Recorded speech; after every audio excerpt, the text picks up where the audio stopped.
आम्ही एक आंदोलन आता प्रत्येक पोलीस स्टेशनसमोर जुगार खेळण्याचं आंदोलन करतो आहे। आम्ही प्रत्येक पोलीस स्टेशनसमोर जुगार खेळू, आम्हाला अटक करा, पण आम्ही या बाबतीत कोर्टात पण जाणार आहोत। का ऑफलाईन तुम्ही जुगार चालत नाही, एका भाषा तुरी काय असेल ते, पण तुम्ही ऑनलाईन ते जुगार चालवत आहे, तर हे मोठं हास्यास्पद आहे। ऑनलाईन जुगाराबाबत बच्चू कडू यांनी आवाज उठवलेला आहे आणि त्यांनी थेट इशारा दिलेला आहे। बच्चू भाऊ, ऑनलाईन जुगारचं प्रमाण जे आहे ते मोठ्या प्रमाणात वाढलेलं आहे, तरुणाई देखील याला बळी पडू लागले। तुम्ही नेमकी आता काय भूमिका घेता? शेतकऱ्याच्या आत्महत्या, युवकांच्या आत्महत्या, त्याच्यानंतर आता जुगार खेळू खेळू होणाऱ्या आत्महत्या, इव्हन सचिन तेंडुलकरांच्या बॉडीगार्डनंच आत्महत्या केली।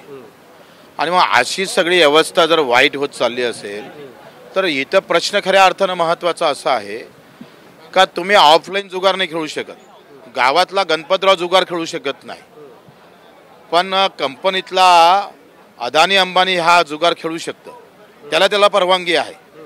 म्हणजे तुम्ही मोबाईलद्वारे जर तुम्ही डिजिटलद्वारे जर गंजीपत्ता खेळले, जुगार खेळले, तर त्याला सरकार परवानगी देतं।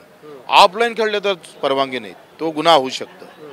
तर ही तर मला वाटतं म्हणजे याला काय या गोष्टीला म्हणावं काय हेच समजत नाही।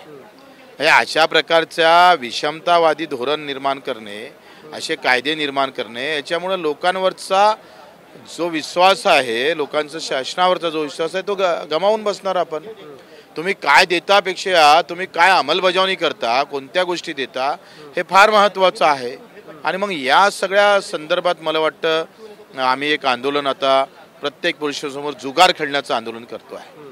आम्ही प्रत्येक पोलीस स्टेशनसमोर जुगार खेळू, आम्हाला अटक करा, पण आम्ही या बाबतीत कोर्टात पण जाणार आहोत। का ऑफलाईन तुम्ही जुगार चालत नाही, एका भाषा तुरी काय असेल ते, पण तुम्ही ऑनलाईन ते जुगार चालवत आहे, तर हे मोठं हास्यास्पद आहे।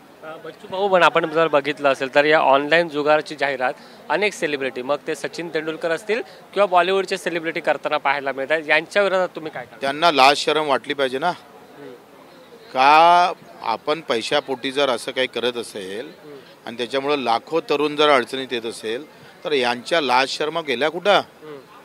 यांच्या थोबाडीत जाऊन मारायची वेळ येणार आहे आणि ते कदाचित करावं लागणार आहे आम्हाला। बच्चू भाऊ, एकीकडे जुगाराचा प्रश्न आहे, दुसरीकडे व्यसनाचं देखील प्रमाण वाढलेलं आहे, ड्रग्स असतील। आत्ताच आपण जर बघितलं असेल तर वरळी हिट अँड रन प्रकरण झालं, ते देखील दारू पिऊन गाडी चालवण्यात आली। पुण्याचं देखील प्रकरण असंच झालं, याला तुम्ही एक सांगा, आता तारांकित प्रश्न होता, भेसळयुक्त दूध हे मंत्री महोदयानं कबूल केलं विखे पाटलांनी का 60 लाख लिटर हे दूध हे भेसळयुक्त येतं। मेडिकल रिसर्च काय म्हणतं का येणाऱ्या काळामध्ये 83-87% आपण कॅन्सरग्रस्त होण्याची शक्यता आहे 25 पर्यंत। पर डे पर लिटर मागं जर भेसळ होत असेल आणि मग त्याचे परिणाम आम्ही पाहतोय का ग्राहकावर निर्माण होत असणार। आपण पाहतो का ह्या हॉस्पिटलसुद्धा कमी पडणार आहे। आज एवढं कॅन्सरचं प्रमाण वाढत चाललं, काही नियंत्रण नाही। एक कायदा या सभागृहानं पारित केला होता, त्यात राष्ट्रपतीची सही झाली नाही असे अजितदादांना सांगितलं। भेसळयुक्त दूध किंवा भेसळयुक्त पदार्थ जर कोणी विकला सापडला तर त्याला फाशी शिक्षा झाली पाहिजे। अगदी बरोबर आहे, कारण चाकूनं मारणं काय आणि भेसळयुक्त दूध किंवा पदार्थ देऊन मारणं काय, तो खूनच आहे आणि तो खुनाचाच गुन्हा दाखल झाला पाहिजे। हा कायदा पास केला पण राष्ट्रपतीनं त्याच्यावर सहीच मारली नाही। दादानं सांगितलं का याला 10 वर्ष झाले, आता ते प्रयत्न केले पाहिजे ना सरकारनं। नक्कीच आपल्यासोबत बच्चू कडू होते, त्यांनी ऑनलाईन जुगार जो खेळला जातो त्यावर आवाज उठवलेला आहे। जर हा प्रकार थांबला नाही तर येत्या 15 दिवसात आम्ही सगळ्या पोलीस स्टेशन बाहेर ऑफलाईन जुगार खेळू असा त्यांनी इशारा दिलाय। कॅमेरा पर्सन आसिफ सह सुशांत सावंत, एबीपी माझा, मुंबई। एबीपी माझा, उघडा डोळे बघा नीट।